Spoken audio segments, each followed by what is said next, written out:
Welcome to easy learning 700। ये MGT 603 strategic management की short lecture series का 4th lecture है।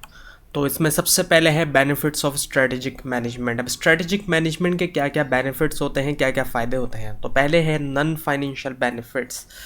नॉन फाइनेंशियल बेनिफिट जो है ये फाइनेंशियल बेनिफिट से भी ज़्यादा इंपॉर्टेंट होते हैं। क्योंकि इनकी वजह से ही फाइनेंशियल बेनिफिट होते हैं। जैसे इंक्रीज्ड, इससे एम्प्लॉय प्रोडक्टिविटी में इजाफा होता है। स्ट्रेटेजिक मैनेजमेंट से एम्प्लॉय की प्रोडक्टिविटी, अब जब एम्प्लॉय प्रोडक्टिव होगा तो ज़्यादा प्रोडक्शन होगी। जब ज़्यादा प्रोडक्शन होगी किसी भी ऑर्गेनाइजेशन में तो वो ज़्यादा अर्न करेगी। और इम्प्रूव्ड होती है अंडरस्टैंडिंग कॉम्पिटिटर स्ट्रेटजीज़ के। कॉम्पिटिटर जो स्ट्रेटजीज़ यूज़ कर रहा है उसके बारे में एक अंडरस्टैंडिंग होती है, पता चलता है उसकी स्ट्रेटजीज़ के बारे में, समझ में आता है कि वो किस तरह की स्ट्रेटजीज़ बना रहा है। उसके अलावा अवेयरनेस होती है एक्सटर्नल थ्रेट के बारे में, बहुत ज़्यादा अवेयरनेस होती है। जो बैरूनी जो ख़तरात हैं उसके बारे में अवेयरनेस होती है। इसके अलावा understanding of performance reward relationship, जो एक रिलेशनशिप है परफॉर्मेंस और रिवार्ड्स का, एम्प्लॉयज़ का, कि जितनी उनकी परफॉर्मेंस है उसके मुताबिक उनको रिवार्ड का जो एक रिलेशनशिप है उसको समझने में भी मदद मिलती है। एंड उसके अलावा बेटर प्रॉब्लम अवॉइडेंस, यानी बेहतर तरीके से प्रॉब्लम से बचा जाए। And lesser resistance to change, और जो चेंज है उसमें उसको जो मुखालफत है उसमें कमी आना।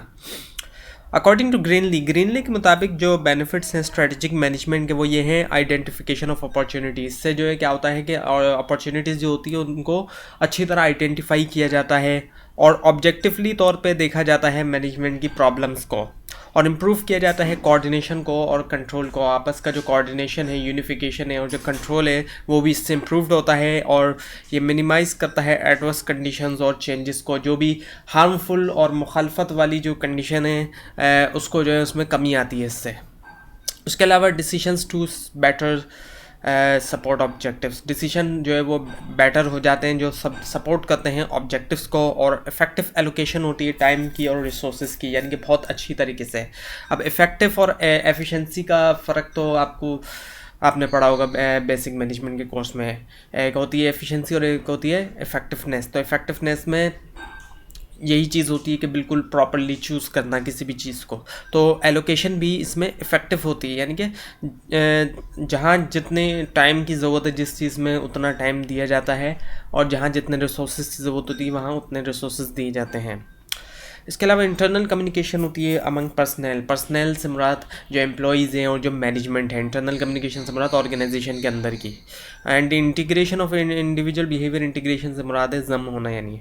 और इसके अलावा इससे क्लैरिफाई होती है इंडिविजुअल की रिस्पॉन्सिबिलिटीज़, यानी कि हर एक इंडिविजुअल की जो रिस्पॉन्सिबिलिटीज़ हैं वो क्लियर हो जाती हैं कि क्या क्या रिस्पॉन्सिबिलिटी है हर एक इंडिविजुअल की। इसके अलावा ये एनकरेज करती है फॉरवर्ड थिंकिंग को। फॉरवर्ड से मुराद आगे की देखने की जो सोच है उसको एनकरेज करती है, और एनकरेज करती है पॉजिटिव एटीट्यूड टूवर्ड चेंज, यानी कि तब्दीली की तरफ जो एक फेवरेबल जो एटीट्यूड है उसको एनकरेज करती है। And discipline and formality to the management of the business. अब जो मैनेजमेंट है उसको ज़ाहिर बात है एक फॉर्मल होना चाहिए, ऐसा नहीं हो सकता कि मैनेजमेंट इनफॉर्मल हो जाए। और डिसिप्लिन भी ज़ाहिर बात है ज़रूरी होता है। So why firms do no strategic planning. अब फर्म्स जो है वो स्ट्रेटेजिक प्लानिंग क्यों नहीं करती इतने ज़्यादा बेनिफिट्स होने के बावजूद? वो इस वजह से नहीं करती कि क्योंकि बहुत सी फर्म्स को लगता है कि ये बहुत एक्सपेंसिव है, और वाकई में कई फर्म्स के लिए तो ये एक्सपेंसिव भी होती है। उसके अलावा बहुत सी फर्म्स को लगता है कि ये वेस्ट ऑफ टाइम है, सिर्फ इससे कोई फ़ायदा नहीं है। और ये भी एक वजह है कि लेजीनेस होती है। कई फर्म्स के अंदर मैनेजमेंट लेज़ी होती है, या उसके कुछ लोग ऐसे होते हैं लेज़ी होते हैं, वो इस वजह से भी। और फायर फाइटिंग वाली मामला होता है। फायर फाइटिंग से मुराद ये कि जिस फायर का जैसे वेट किया जाता है कि फ़ायर होगी तो हम बुझा देंगे, इसी तरह से ये होता है कि क्राइसिस आएंगे तो हम देख लेंगे। तो इस वजह से भी लोग नहीं करते कि क्राइसिस आएंगे तो देख लेंगे। And then the content with success, कुछ ज़्यादा ही जो है वो सक्सेस से जुड़े हुए होते हैं कि बस अब हम जो है वो काफ़ी सक्सेसफुल हैं। सेल्फ इंटरेस्ट भी होता है, यानी मैनेजमेंट अपना मफाद देखती है कि हमारा तो इसमें कोई मफाद नहीं है, इसलिए हम क्यों करें इसे। सस्पिशन होता है, शक होता है इसके ऊपर, डाउट होता है कि ये सब करने से कुछ होगा भी या नहीं होगा। फेयर ऑफ फेलर होता है कि हो सकता है हम फेल हो जाएं। और फेयर ऑफ द अननोन, पता नहीं होता है। और प्रीवियस बैड एक्सपीरियंस, पिछला कोई बैड एक्सपीरियंस अगर हो गया, बुरा तजुर्बा हो जाए, उसकी वजह से भी नहीं होती। और ओवर कॉन्फिडेंस होना कि हमें ज़रूरत ही नहीं है। ओवर कॉन्फिडेंस भी बहुत से लोग होते हैं। Now the pitfalls to avoid in strategic planning. अब ये वर्ड जो पिटफॉल है, पिटफॉल का मतलब है, पिट का मतलब है गड़ा, तो पिटफॉल्स का मतलब है कि यानी कि अब उसको अवॉइड करना, गड़े में गिरने से एक तरह से अवॉइड करना। तो स्ट्रेटेजिक मैनेजमेंट में जो पिटफॉल्स हैं जिनसे बचना है वो कौन कौन से पिटफॉल्स हैं? Use to gain control over decisions and resources, यानी कि इसको इस काम के लिए इस्तेमाल नहीं किया जाएगा कि कंट्रोल हासिल करने के लिए और रिसोर्सेज हासिल करने के लिए जो है वो इस्तेमाल किया जाए, तो इस चीज़ से बचा जाए, ये भी एक पिटफॉल है। और सिर्फ ये सोच कर ना किया जाए इसको कि ये एक रेगुलेटरी रिक्वायरमेंट है, कोई लीगल रिक्वायरमेंट है, गवर्नमेंट की तरफ से रिक्वायरमेंट है। और moving easily from mission to strategy formulation, यानी कि हैसली मूव करना, जल्दी जल्दी मूव करना मिशन से स्ट्रेटजी फॉर्मुलेशन की तरफ, ये भी एक पिटफॉल है। और failing to communicate to employees, यानी एम्प्लॉयज़ के साथ कम्युनिकेशन करते हुए फेल हो जाना, ये भी एक पिटफॉल हो जाता है। मैनेजमेंट को हमेशा एम्प्लॉयज़ के साथ कम्युनिकेशन करनी चाहिए अच्छी तरह से।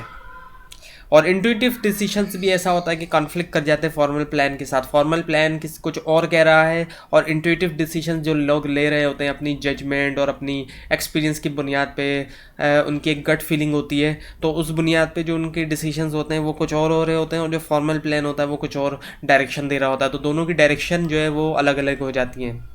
और टॉप मैनेजमेंट जो है वो भी सपोर्ट नहीं करती प्रोसेस को, क्योंकि लेकिन जो है वो करना चाहिए, लेकिन होता ही कि टॉप मैनेजमेंट कई बार नहीं कर रही होती सपोर्ट। उसके अलावा failing to use as standard for performance measurement. अब परफॉर्मेंस जब मेजर की जा रही है तो एक स्टैंडर्ड के मुताबिक यूज़ नहीं, मेजर नहीं की जा रही। सो परफॉर्मेंस जो है वो स्टैंडर्ड के मुताबिक मेजर होनी चाहिए। और उसके अलावा डेलीगेशन कर देना प्लानर को, यानी कि प्लानर ही सब कुछ कर रहा है, मैनेजमेंट खुद नहीं कर रही है स्ट्रेटेजिक प्लानिंग, बल्कि प्लानर को डेलीगेट कर दिया गया है कि वो करेगा, जबकि स्ट्रेटेजिक प्लानिंग ऐसी चीज़ है जिसमें मैनेजमेंट की इन्वॉल्वमेंट ज़रूरी है। और इसके अलावा की पर्सनल को इन्वॉल्व ना करना, जितने भी की पर्सनल हो, चाहे वो मैनेजर्स हों चाहे वो नॉन मैनेजर्स हों, उनका शामिल होना ज़रूरी होता है। जितने भी की पर्सनल है, की एम्प्लॉयज़ हैं, की मैनेजर्स हैं, जो भी लोग हैं, उनका शामिल होना ज़रूरी होता है। And failing to create collaborative environment, एक ऐसा एनवायरनमेंट जो कोलेबरेटिव है वो पैदा नहीं हो पा रहा है, जिसमें कोलेबरेशन है, और ये एनवायरनमेंट ऑर्गेनाइजेशनल कल्चर से आता है। अगर ऑर्गेनाइजेशनल कल्चर ऐसा नहीं है जहाँ पे कोलेबरेशन नहीं है तो फिर बहुत मुश्किल होता है कि कोलेबरेटिव एनवायरनमेंट वहाँ हो सके। और उसके अलावा फॉर्मेलिटी भी स्टिफल्स कर जाती है करेक्टिविटी और फ्लेक्सिबिलिटी को, यानी ये फॉर्मेलिटी वैसे मैनेजमेंट के लिए ज़रूरत है, लेकिन ज़रूरत से ज़्यादा फॉर्मेलिटी बहुत सी जगहों पे आ जाती है, उससे क्या होता है कि क्रिएटिविटी और फ्लेक्सिबिलिटी जो है वो ख़त्म हो जाती है। Now the business ethics. अब बिज़नेस के भी एथिक्स होते हैं, हो सकता है इस पे आपने पूरा एक कोर्स भी पढ़ा हो अब तक, या नहीं पढ़ा हो, आगे चल के आप पढ़ेंगे। तो अब ये बिज़नेस एथिक्स से मुराद कारोबार के अंदर जो अखलाकियात हैं। अब कारोबार करने की भी अखलाकियात होती हैं, ऐसा नहीं होता कि एक शख्स पैसा कमा रहा है तो ये सोचता है कि मैं सिर्फ पैसा कमाता रहूँ, लेकिन उसकी भी कुछ अखलाकियात होती हैं। पैसा कमाए वो, मुनाफा कमाए अपना, सब कुछ करे वो, लेकिन उसको कुछ अखलाकियात का भी ख्याल करना चाहिए। और आज के दौर में इंटरनेशनली ख़ास तौर पे हमारे कंट्री में भी अब लोगों का ध्यान इस तरफ जा रहा है, कम है लेकिन अभी भी जा रहा है, लेकिन इंटरनेशनली तो ये एक बहुत इम्पॉर्टेंट इशू है। सो डेफिनेशन क्या है इसकी? ये जो है कोड ऑफ कंडक्ट है ऑर्गेनाइजेशन के अंदर, यानी ऑर्गेनाइजेशन के अपने कोड ऑफ कंडक्ट हैं, यानी सेट ऑफ रूल्स हैं। रूल्स का एक सेट है, यानी कई सारे रूल्स इसके अंदर मौजूद हैं ऑर्गेनाइजेशन के अंदर, जो गाइड करते हैं डिसीजन मेकिंग और बिहेवियर को।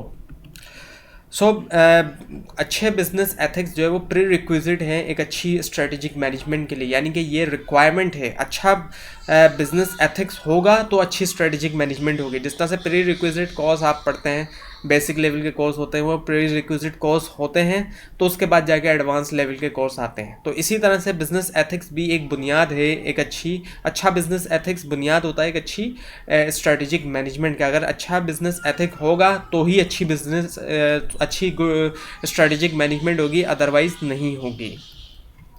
और बिज़नेस एथिक जो है वो प्रोवाइड करता है पॉलिसीज़ जिनकी बुनियाद पे डेली बिहेवियर और डिसीजन जो है वो होता है वर्क प्लेस पे, काम में।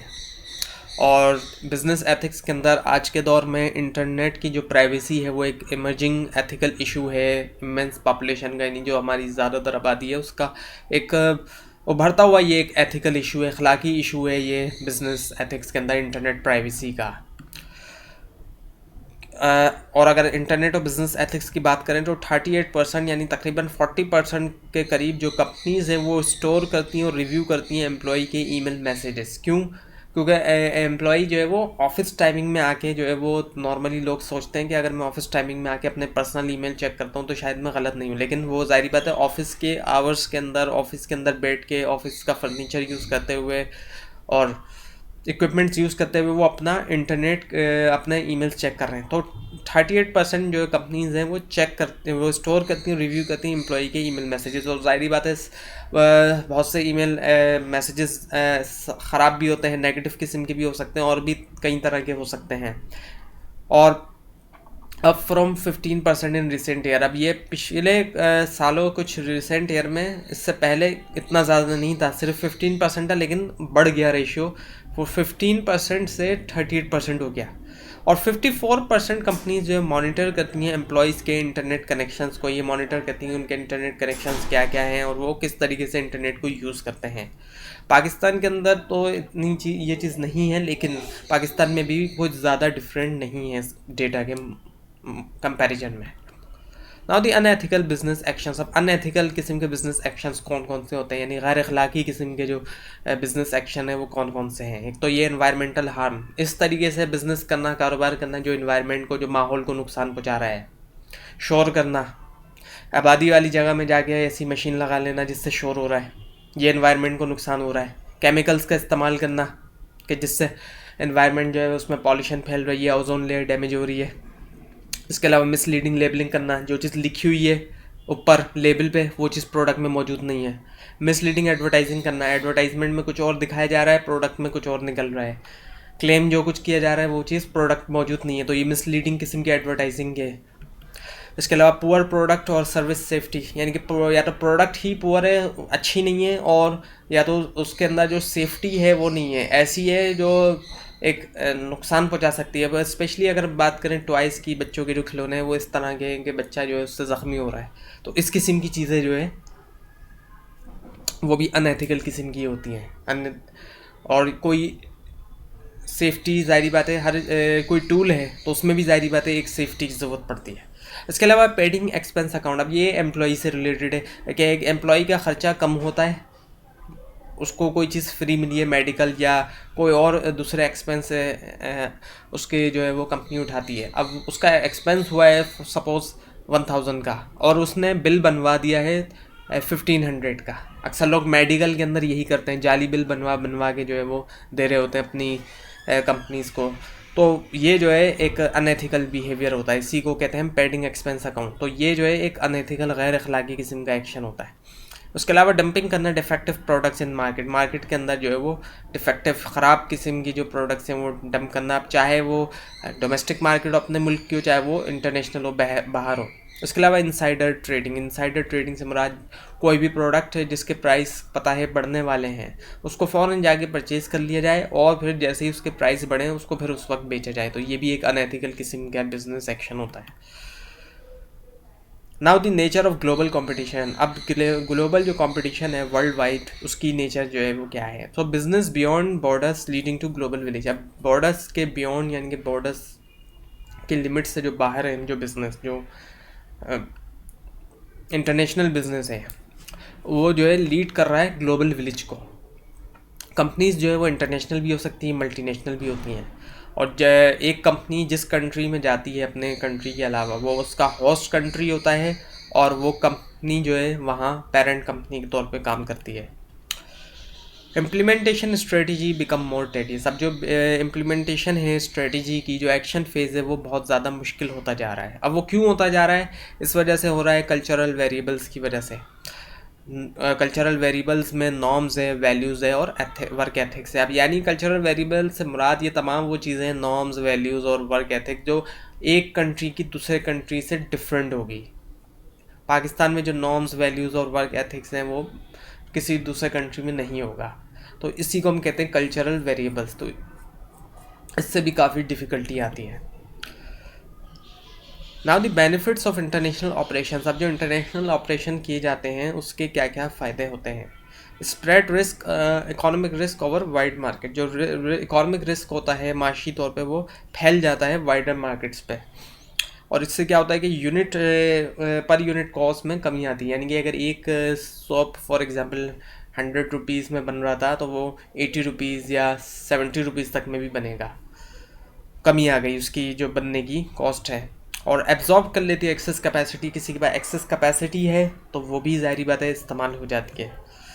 रिड्यूस टैरिफ, यानी कि टैरिफ्स में ये जो टैक्स लगता है उसमें कमी आती है। इकोनॉमिक्स ऑफ स्केल जो है उसका फ़ायदा होता है, यानी कि बड़े पैमाने पे काम होता है।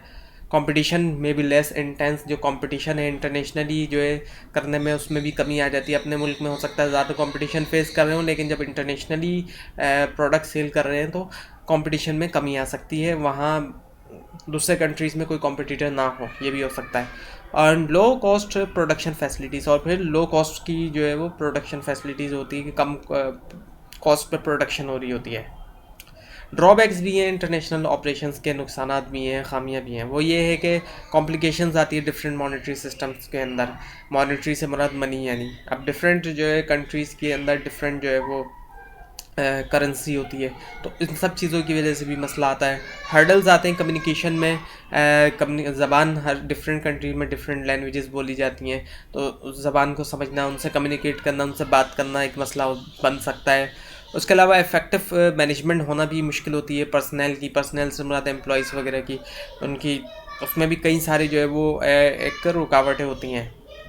उसके अलावा different social, cultural, demographic, legal forces might cause difficulty in communication. अब डिफरेंट कंट्रीज़ के अंदर डिफरेंट सोशल फैक्टर्स होते हैं, डिफरेंट कल्चरल फैक्टर्स होते हैं, डिफरेंट डेमोग्राफिक फैक्टर होते हैं, डिफरेंट लीगल फैक्टर्स होते हैं, यानी कानूनी जो कानून होता है उसमें फ़र्क होता है। तो इन तमाम चीज़ों की वजह से क्या होता है कि कम्युनिकेशन करने में बहुत सी प्रॉब्लम आती है। उसके अलावा फॉरेन कंपटीशन जो होता है एंड और it's weakness could be under estimate, उसको जो है अंडर एस्टिमेट किया जा सकता है। चांसेस है कि हम उसको अंडर एस्टिमेट कर दें, उसको हम सही तरह नहीं समझ पाएँ।